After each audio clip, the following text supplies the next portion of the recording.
Bonjour à tous, aujourd'hui nous allons faire la correction de la fiche d'exercice qui porte sur la méthode lire un graphique. Donc dans un premier temps, vous allez voir que ça se découpe très généralement en deux diapositives, la première où je vous explique, la deuxième où il y a simplement la réponse, à vous de voir en fonction de vos besoins.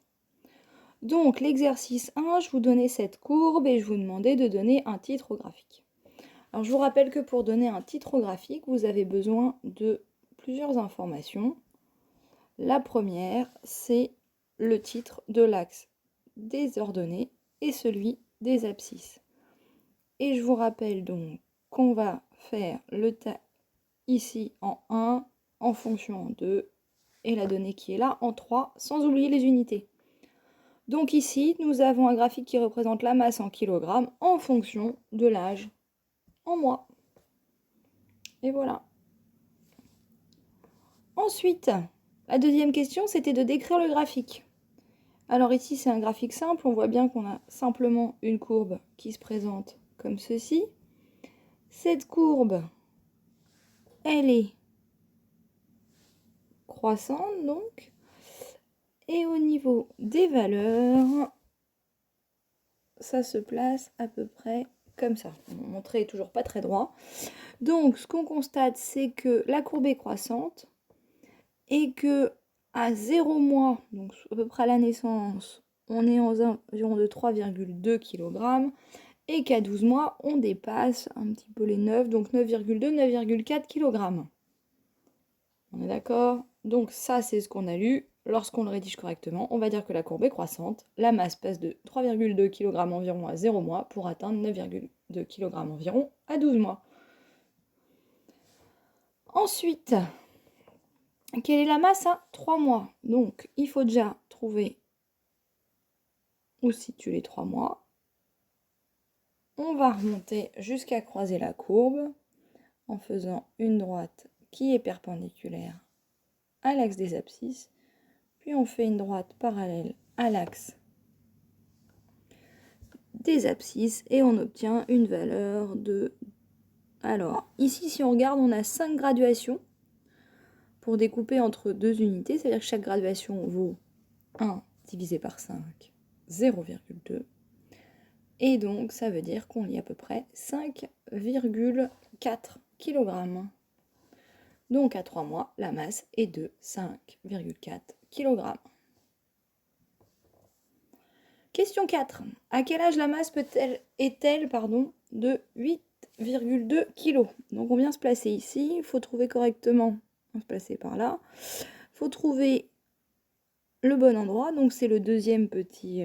vous avez les grands indicateurs pour les unités complètes et les petits par tranche de 0,2. Donc on vient voir comme ça, tac. Une fois qu'on croise la courbe, on redescend. Et donc là, ce qu'on voit, c'est que une masse de 8,2 kg correspond à un âge de 8 mois. Dernière question pour cet exercice. À partir de quel âge la masse est-elle supérieure à 7 kg?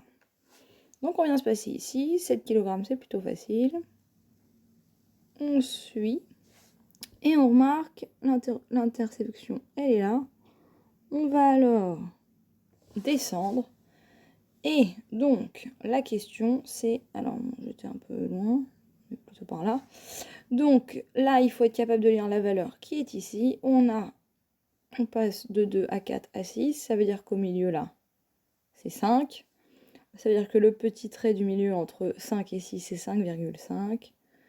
Donc, on va dire que la masse... Alors, je vous rappelle, attention de bien lire les questions. Ici, on vous demande... supérieur à 7 kg, donc supérieur c'est de 7 kg à au-dessus, ça veut dire que c'est la valeur limite, et toutes celles qui sont au-dessus qui nous intéressent. Donc la réponse, c'est que la masse est supérieure à 7 kg à partir de 5,5 mois environ. 5,7, 5,8, ok, on est un peu entre les deux. Ensuite, donner un titre au graphique 2 parce qu'on passe à l'exercice 2. Donc, même chose que tout à l'heure, on prend le titre de l'axe des ordonnées, On regarde les informations sur l'axe des abscisses et on va donner l'un en fonction de l'autre. Donc ici, on a le chiffre d'affaires en millions d'euros en fonction des mois de l'année. Normalement, cette partie-là, elle devrait être maîtrisée par tout le monde. On en arrive à la partie 2 d'écrire le graphique. Et alors là, on se rend bien compte qu'on n'est plus dans le cas d'un graphique simple. On a un graphique par phase. Donc déjà, il faut repérer les zones où la courbe est croissante, puis décroissante et enfin constante. Donc pour un peu plus de lisibilité, on a quelque chose qui est comme ça. Alors attendez. C'est pas ce que j'aurais voulu, mais c'est pas grave. Hop et hop. Alors, on constate donc ici.